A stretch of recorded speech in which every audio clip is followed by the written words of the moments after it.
अपने आप को नारायण पर छोड़ दिया, हमने अपने आप को देवादिदेव महादेव पर छोड़ दिया, फिर उस दिन से तुम्हें चिंता करने की जरूरत नहीं पड़ेगी। तुम जहां जाओगे तुम्हारा महादेव तुम्हारे साथ कदम से कदम मिलाकर चलेगा और तुम्हें साध लेगा। बस उसके भरोसे रहिए, पर एक विश्वास लेकर बैठना, भरोसा लेकर। 7 दिन की कथा दिल से सुनकर जाना, वो दिल से झोली भर कर दे देगा, ये विश्वास मानकर जाना, भरोसा रख। मैं नहीं आती दीदी मेरे को, रुक्मणी जी ने पूछा क्या, कौन सा पुण्य करा है इस द्रौपदी ने, जिसके 5 पति हैं? कौन सा पुण्य करा इस द्रौपदी ने जिसके 5 पति हैं और वह 5 पति भी इसके कहने में चल रहा है? आप देखिएगा जरा, वो पुण्य कौन सा है? दुनिया के लोगों का एक पति, सत्यभामा जी कह रहे हमारा ही भगवान कृष्ण को देख लो, रुक्मणी जी अपने पति को देख लो, अपन 16,108 रानियां, अपना एक पति वो भी अपने कहने पे नहीं चलता, और वो द्रौपदी के 5 पति और 5 उसके कहने पर चलते हैं। आखिर ऐसा द्रौपदी में कौन सा गुण भरा हुआ है? इसका शीश काट दो, वो शीश काट दो, इसके मस्तक की मणि निकाल रहा, वो मणि निकाल रहा है, और हमारा पति कहने में नहीं चलता। और ये द्रौपदी के 5 पति होने के बाद भी द्रौपदी के कहने पर चलते हैं। आखिर द्रौपदी के ऐसा क्या पुण्य करा था? द्रौपदी के पास में ऐसा क्या है? द्रौपदी के पास में ऐसा क्या बूटी है, कौन सी जड़ी है, कौन सी ऐसी भभूति है जो द्रौपदी फेंक देती है और 5 पति उसका कहना मानते हैं? ऐसी कई माताएं जो ना जाने कितनी कितनी जगह पर जाकर कहती होंगी हमारा पति हमारी सुनता नहीं है, गुरु जी कोई ऐसा उपाय बता दो ना कि हमारा पति सुन ले। गुरु जी की लुगाई से पूछ लो, उनका सुनता है क्या? पहले जो तुम गुरु जी के पास गई हो ना पूछने के लिए कि हमारा पति हमारी नहीं सुनता, तो गुरु जी की लुगाई से भी पूछो देता है। अब जरा विचार तो करो, आप कहाँ भभूति के चक्कर में पड़े हो, कहाँ दिखावे के चक्कर में पड़े हो? किस दिखावे की तुम बात करते हो? कोई तन दुखी, कोई मन दुखी, कोई धन बिन रहत उदास, तुलसी या संसार में सुखी राम का दास। इस संसार में सब दुखी हैं, केवल सुख तो एक कोई है जो भगवान की भक्ति में लगा हुआ है, भजन में रमा हुआ है, वो दुनिया का सबसे सुखी और सेठ व्यक्ति है। बाकी के सब का हम वर्णन क्या करें कि वो आप भी जानते हो कि सुख कहाँ।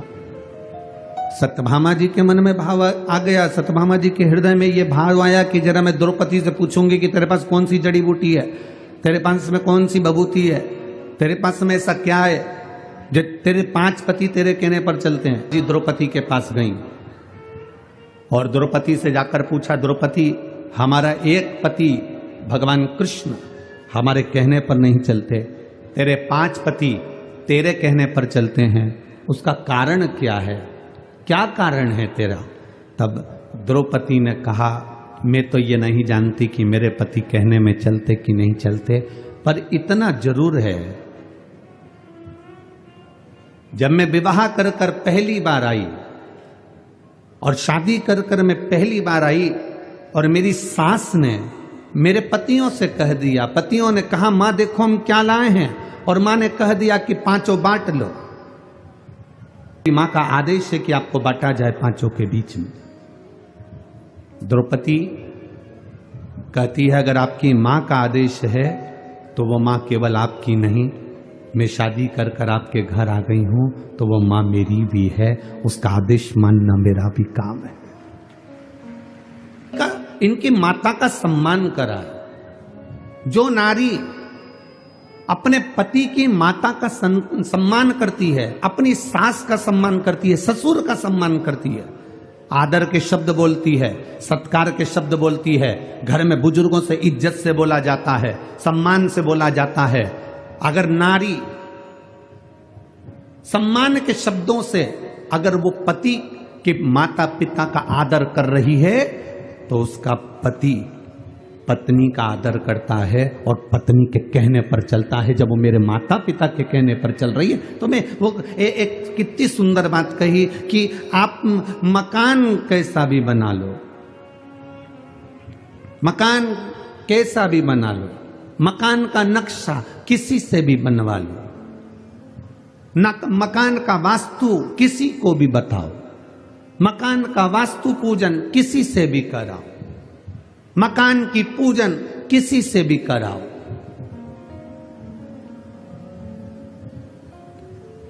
उससे मकान में कभी आनंद नहीं आएगा। मकान में बस दो चीजों का होना जरूरी है। मकान बने तब दो अच्छे मिल जाएं तो जिंदगी संवर जाती है। एक मकान बनाने वाला मिस्त्री और दूसरा घर में रहने वाली स्त्री। अगर ये सही हो गए तो मकान सही होगा। दो चीजें अगर सही है, वास्तु वाले ने वास्तु बता दिया, नक्शे वाले ने नक्शा बना दिया, पूजन कराने वाले ने पूजन करा दिया, गार्डन लगाने वाले ने गार्डन बना दिया, इंटीरियर डेकोरेशन वाले ने डेकोरेशन कर दिया, पर मालूम पड़े मिस्त्री ने ही उबड़ खाबड़ बना दिया तो इंटीरियर वाला क्या करेगा। और मालूम पड़े मिस्त्री नहीं, मालूम पड़े छत की ढाल सही नहीं दी और पानी अंदर भरा गया तो फिर मकान का क्या मतलब है। बाथरूम बनाई, उसका पूरा पानी कमरे में आ रहा है तो मकान का मतलब क्या हुआ। नक्शे वाले ने नक्शा बनाया, वास्तु वाले ने वास्तु बनाया, पूजन वाले ने पूजन कराया, इंटीरियर वाले ने इंटीरियर करा, पर मिस्त्री और जम के बोलो। अरे छत्तीसगढ़ वाले इतने धीमे कभी नहीं बोले। मिस्त्री और स्त्री, अगर ये दो गड़बड़ हैं तो तुम्हारे मकान बनाने का किसी को भी वास्तु दिखाया, तुम कितने भी वास्तु शास्त्री को अपने घर में बुला लो, वो कह देगा यहाँ से सीढ़ी तोड़वाओ, यहाँ बनवाओ, रसोई घर इधर बनवाओ, वॉशरूम इधर बनवाओ, कितनी वास्तु बदल लो, पर दो अच्छे होना चाहिए। जम के बोलो जरा, मिस्त्री और स्त्री। मिस्त्री भी गड़बड़ निकल जाएगा, चल जाएगा, पर एक चंद्र घंटा, कुष्मांडा, स्कंदा अगर अच्छी निकल जाए तो टपरे में भी रह लेती है, और अगर चंद्र घंटा गड़बड़ निकल जाए तो टपरे भी बिकवा देती है। स्त्री और मिस्त्री आपके कहने अनुसार चलती है, आपके बताए अनुसार, और भले नहीं चले आपके कहे अनुसार, पर आपके घर में रहे तो प्रेम से रहे। जब आप पहुंचो घर, उसके चेहरे पर प्रसन्नता होना चाहिए। जब आप घर पहुंचो, उसके चेहरे पर स्माइल होना चाहिए। जब आप घर पहुंचो, पानी का गिलास आपको दे दे।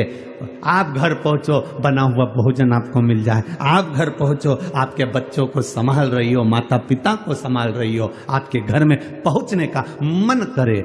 दुकान ऐसी होना चाहिए जिसमें जाने का मन करे, मकान ऐसा होना चाहिए जिसमें जाने का मन करे। अगर मकान में और दुकान में जाने का मन नहीं करता तो वो दुकान मकान किसी काम का नहीं होता। मन लगना चाहिए। मैं जिस व्यापार को कर रहा हूं उस व्यापार में मेरा मन लगे। मैं कपड़े की दुकान खोलकर बैठा हूं, कपड़ा बेचने में मेरा मन लगे। मैं किराने की दुकान पर बैठा हूं, किराना बेचने में मेरा मन लगे। मैं कोई वस्तु की दुकान मेडिकल लेकर बैठा हूं तो दवाई में मेरा मन लगे। उसी तरह घर में आप आधे घंटा, 1 घंटा, 2 घंटा, 5 घंटा, 2 दिन, 3 दिन, 4 दिन, 5 दिन गए हो, आपका मन घर में रमना चाहिए तो ठीक है। स्त्री और मिस्त्री ये दो ठीक हैं तो आपका घर भी ठीक है। बनाओ आप मकान का नक्शा, किसी से बनवाना हो तो हमें कोई दिक्कत नहीं है। वास्तु जिसको दिखाना है दिखाइए, मना नहीं है। पूजन जिससे कराना है कराइए, मना नहीं है।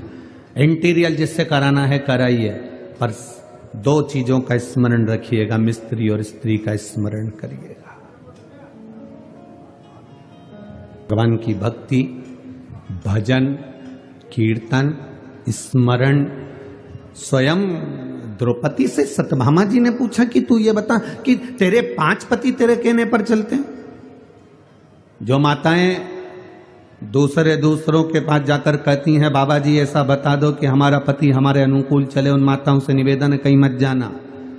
तुम अपने घर में बुजुर्गों का आदर करना चालू कर दो, तुम अपने घर में बुजुर्गों का सम्मान करना चालू कर दो, तुम अपने घर में माता पिता का आदर करना चालू कर दो, तुम्हारा पति तुम्हारे कहने पर चलना प्रारंभ कर देगा। तुम आदर करो, तुम सम्मान करो, तुम सत्कार करो, तुम अगर किसी को अगर सम्मान दे रहे हो तो तुम्हें सम्मान मिलना प्रारंभ हो जाएगा, तुम आदर कर रहे हो तो तुम्हें आदर मिलना। पंडित प्रदीप जी मिश्रा जी द्वारा बताया गया ये उपाय जरूर करें।